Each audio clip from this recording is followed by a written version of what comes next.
Welcome back, HD Nation.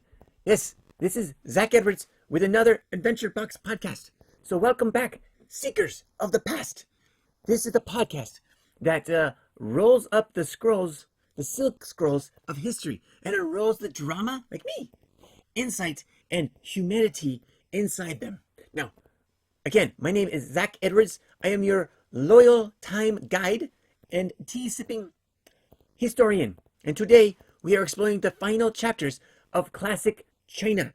And also, the last time I do this voice, because, man, it hurts right here. Oh, wow. Wow, it really does. Okay, so today, we'll cover three things. Okay, like we always have three things. We have the fall of the Han Dynasty.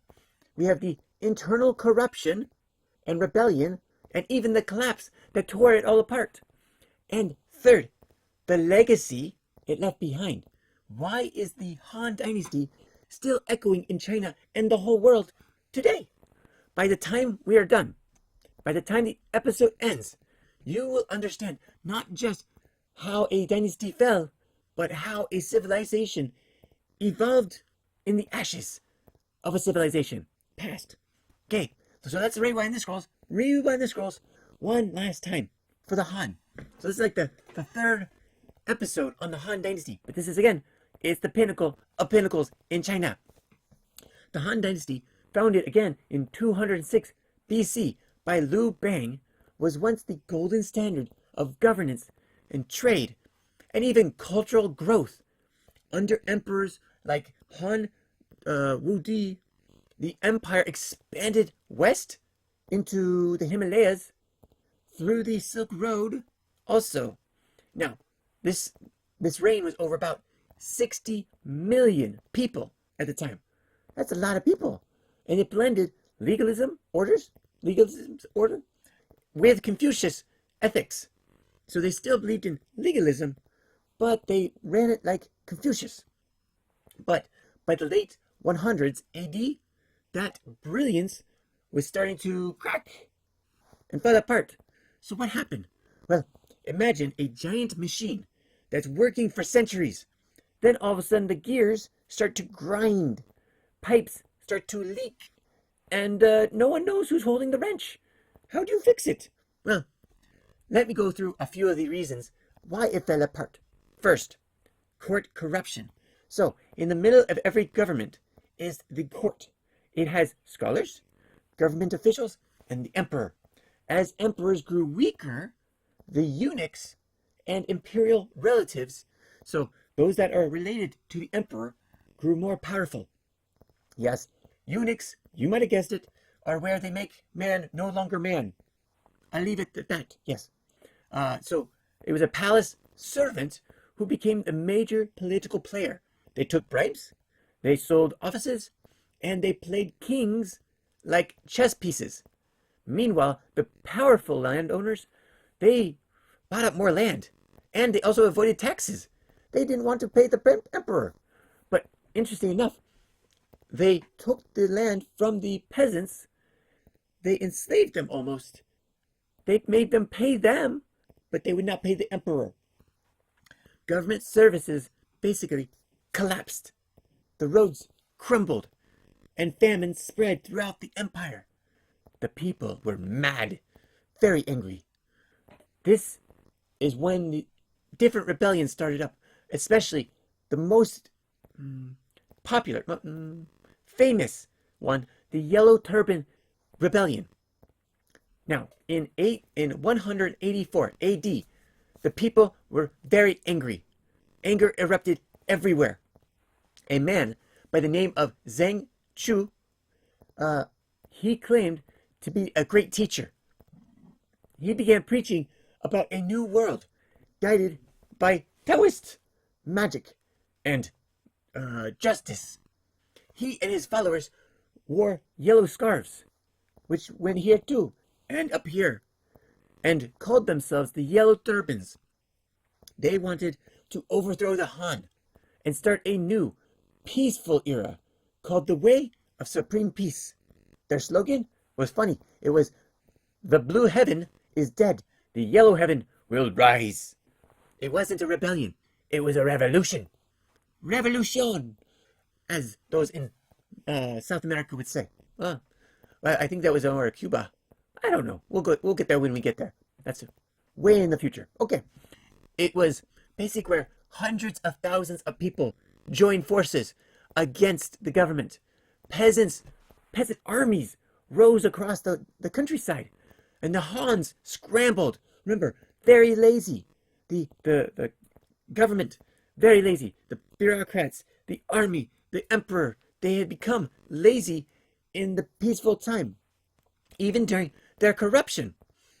So at this point, they crushed the Yellow Turbans, crushed the government, right? No, the government took over. It crushed the Yellow Turbans, but the damage was done. The Han had exposed its weakness, and the local warlords started carving out their own territories, pretending to help while seizing more power. This is what we call fragmentation. It's when things start to fall apart, and those fragments become bodies upon themselves. So by the year 189 AD, the emperor was a child puppet. It means somebody ruled the government through a child. That child took over power because his father was killed. So he came in and started ruling, being controlled by someone else. Rival generals fought for control. One of the most infamous warlords, his name is Dong Zhao. He took the capital and installed his own puppet ruler. This led to a spiral of betrayal, of assassinations, and full-blown civil war. Very, very hard on the people, and very, very hard for all of China. But other figures came out as well, such as Kai and Sun Kuai. And then there was Liu Bei. They rose to challenge each other, laying the groundwork for a legendary three-kingdom period. By 220 AD, the last Han emperor was officially overthrown. The Han dynasty, after more than 400 years, was no more. But its story, far from over. Far from over. Why? Legacy. Legacy means what the stories and the values that are passed on for generations later. That's what legacy is. So when the Han dynasty ended, it didn't disappear. It became a legend. Even today, the majority of ethnic groups in China call themselves Han Chinese. That's how powerful their legacy was. So what did the Han leave behind? Let's see. Model for central government. They wanted a very powerful central government, which, remember, is the reason why they fell. The central government, people around them did not like the things that they were doing. So if it's a corrupt central government, it will fall, it will fragment, it will be pulled apart, crack, and be dissolved. Also, the Hans brought the first civil service exams. That's right. Remember, you went to your office and you had to pass a test in order to work as a government official. Wow. You have to do that in school, but you actually have to do that before you can go to work. Still, this echoes in modern bureaucracies, especially in China. They still do it. Then there was Silk Road. The Silk Road was something the Han Dynasty was known for, and it passed on information and merchandise between nations. And it also created international diplomacy. Last, remember, literature, Confucius ethics, and also historical records like that of Sima Quan. We talked about that. He was the one he's the father of historical history. Read more about him in that text.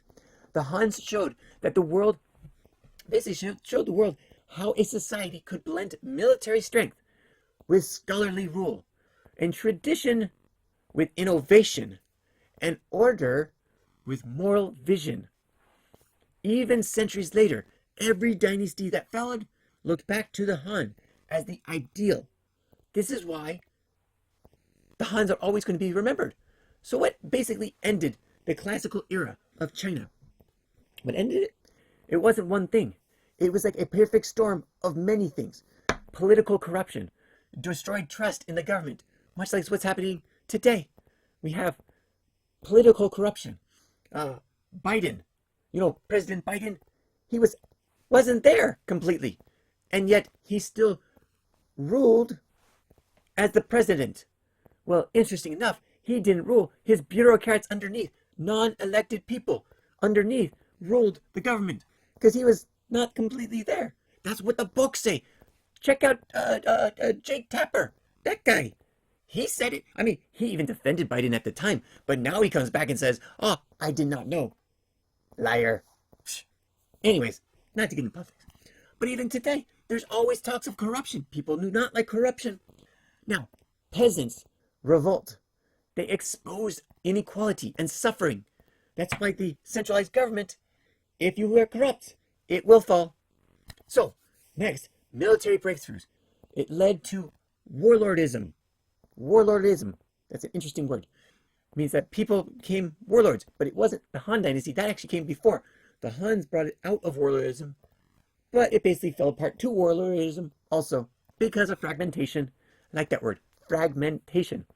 And spiritual unrest led people to seek answers outside traditional systems. These are why classical China fell apart. It was dissolved. It ended.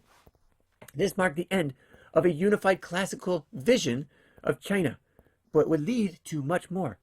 But right away, in 220 AD, 2,000 years ago, little less, 1800 years ago, China entered centuries of division, known as the Three Kingdoms, and the Qin Dynasty, and the 16 Kingdoms.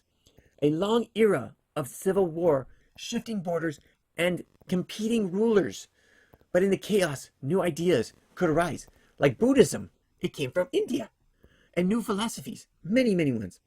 And the beginning of a truly multicultural Chinese identity. The classic period ended, but the cultural evolution had only begun. So, let me recap some of the things we talk about. The Han fell, but his memory built on the foundation of Chinese civilizations. Its mistakes remind us what happens when leaders lose sight of justice.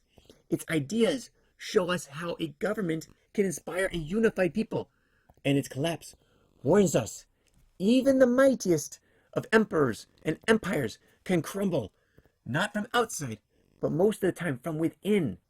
The fall of the Han wasn't just the end of an age, it was the start of something new. This is why the Han Dynasty was so important. It influenced the entire world. So thank you so much for tuning in to the Adventure Box podcast. I, again, am Zach Edwards, your ancient historian and humble narrator, reminding you that history isn't just dates and dynasties. It's the end of it's the story of how civilizations break, rebuild, and keep dreaming. If you like this episode, please share it with a friend. Leave us a review and inscribe it in the bronze tablets that are in your home, not your ancestors' one, the ones you type on, right? Those are made of bronze? No, those are made of circuit boards. Computers. Type it in. Make a journal of your own. Tell a story of your life, of your family's life. Share it with others. Next time we'll be traveling out of China and into India. Now, these are very interesting times. Most times when people in the United States talk history, they talk Europe, even Africa, and, of course, the Americas. But they leave out Asia. This is why we had to talk about China. Now, we will talk about India. Later, we will add others, including the Arab Peninsula and also the Mongolians. Yes, and we will talk about those. Those are like the ancients. Everything else is more modern. We might also go into European tribes and just have a unit on the European tribes all up in Europe. So stay tuned. Thank you so much for joining us, and we will catch you next time in India. Until then, goodbye. Leave. Bye-bye. Get out of here. No more. There's nothing else. Okay, fine. You don't turn off. I turn off. Bye-bye. If you have any comments or questions, add them to the comments below. Otherwise, we'll see you tomorrow, actually. Take care. Bye.